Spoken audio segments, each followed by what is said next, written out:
अल्लाह कुरान में इरशाद फरमाता है, इन्नल्लज़ीना क़ालू रब्बुनल्लाह, बेशक वो जिन्होंने ये बात कही अल्लाह हमारा परवरदिगार है, सुम्मा इस्तक़ामू, फिर इस बात पर डटे रहे और अड़े रहे, अल्लाह हमारा परवरदिगार है तो वही परवरदिगार है, उसके अलावा कोई और नहीं है, उसके अलावा कोई काबिले इबादत, काबिले परस्तिश, इबादत और पूजा के लायक नहीं है। जिसने ये बात कही इसी पर डटा रहा। ततनज़्ज़लु अलैहिमुल मलाइका, अल्लाह ऐसे लोगों पर अपने फरिश्तों को नाजिल फरमाता है। सुभान अल्लाह। वो फरिश्ते नाजिल होते हैं और फिर अल्लाह फरमाता है आगे, अल्ला तखाफू वला तहज़नू, खबरदार होशियार, खौफ न करो, गम न खाओ, व अबशिरू बिल जन्नतिल लती कुंतुम तुअदून, और उस जन्नत की बशारत ले लो जिस जन्नत का तुमसे वादा किया गया है। इस आयत करीमा में अल्लाह रब्बुल आलमीन ये बयान फरमाना चाहता है कि इंसान का ईमान लाना और जबान से फकत कलमा पढ़ना, ला इलाहा इल्लल्लाह मुहम्मदुर रसूलुल्लाह कह लेना काफी नहीं है, जब तक कि इंसान उस कलमे के तकादे पर अमल न करे, उस कलमे की बुनियाद पर अमल न करे, उन कलमे के मुताल्लिकात पर अमल न करे। इंसान ने यह कह दिया हम मोमिन हैं, हम मुसलमान हैं, एक कलमा पढ़ने वाले घर के अंदर पैदा हुए हैं, और उसके बाद मुसलमान के जो अमाल और मुसलमान के लिए जो जरूरियात दीन या जरूरियात अहले सुन्नत हैं, उन जरूरियात दीन और जरूरियात अहले सुन्नत से अगर अपने पलड़े को दूर रखा और इस्लाम के तकादे पर अमल न किया, तो याद रखिए वो जबान से तो ये कहता है हम मोमिन हैं, हम मुसलमान हैं, हम कलमा पढ़ने वाले के घर में हैं, मगर पक्का सच्चा वो मुसलमान नहीं है। भले वो अपना नाम कोई कलमा पढ़ने वाला रख ले, भले वो अपना नाम कोई मुसलमान के नाम के जैसा रख ले।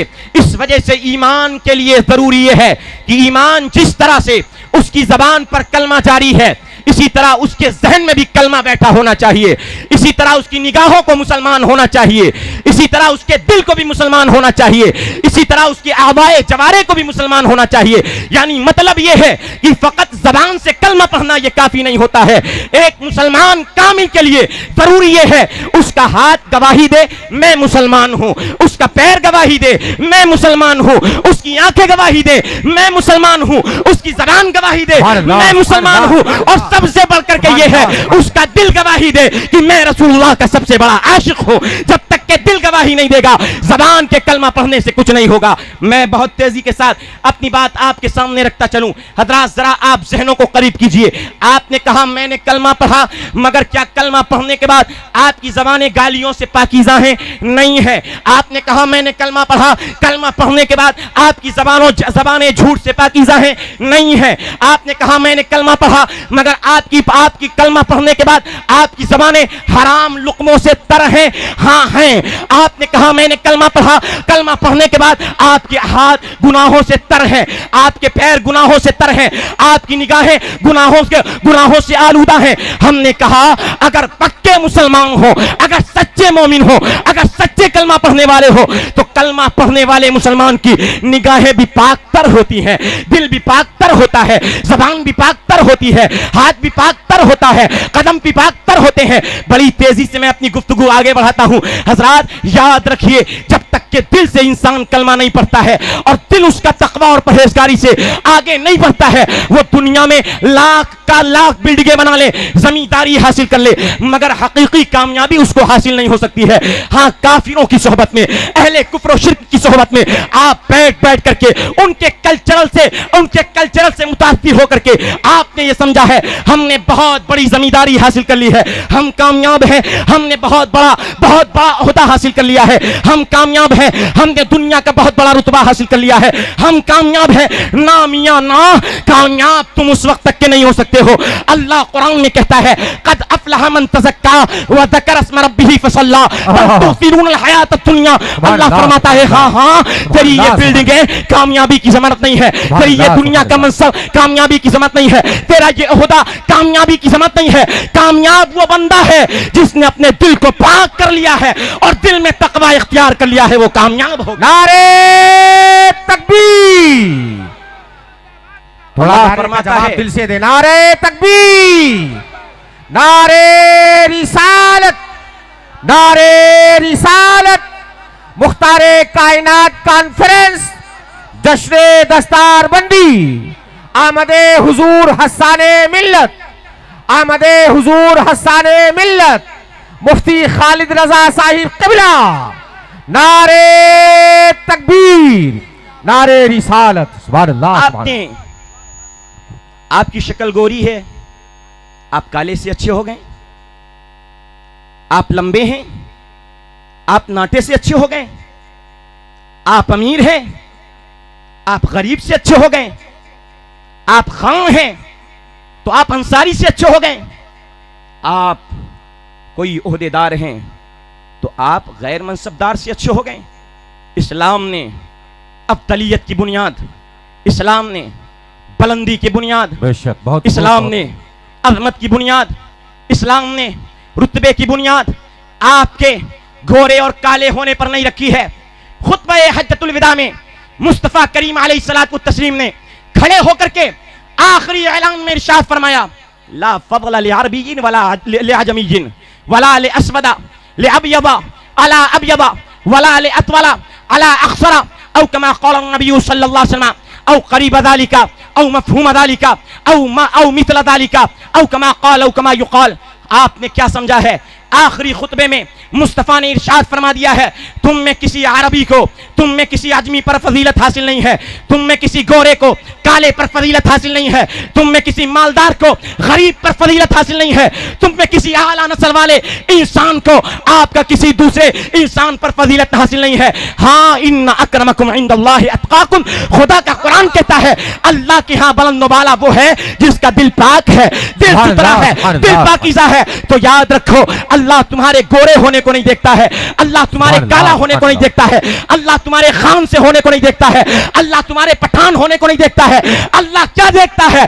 इन्नल्लाह ला यंजुरु इला अजसामिकुम वला इला सुवरिकुम वलाकिन यंजुरु इला अमालिकुम व कुलूबिकुम। अल्लाह न तुम्हारे जिस्म को देखता है, न तेरी ताकत को देखता है, न तेरे कुव्वत को देखता है, अल्लाह तेरे अमल को देखता है, तेरे काम को देखता है, तेरे दिल पे नजर फरमाता है, अल्लाह तेरे तकवे को देखता है। अगर तू तकवे वाला है, अल्लाह के यहाँ बुलंद मर्तबे वाला है, तकवे वाला नहीं है, अल्लाह के यहाँ बुलंद रुतबा नहीं रखता है। नारे तकबीर, नारे रिसालत, रहमते आलम कॉन्फ्रेंस, मसलके आला हजरत वलमाए अहले सुन्नत, मुफ्ती खालिद रजा साहिब एक क़िबला। छोटा सा सवाल, नारे तकबीर, एक छोटी सी बात। आप अहले कुफ्र के कल्चर में रहते हैं, अहले कुफ्र के कल्चर से मुताअस्सिर होकर उनकी जानिब अपना अट्रैक्शन और झुकाव रखने वालों, याद रखो ये किसी और के धर्म का मामला था, किसी और मजहब का मामला था। जिस मजहब में, जिस कल्चर में ये होता था, ये ऊंच है, ये नीच है, ये फलाना है, तो ये धमाका है। इस्लाम ने इन तमाम फर्क को मिटा करके सारे इंसानों को एक समान कर दिया है।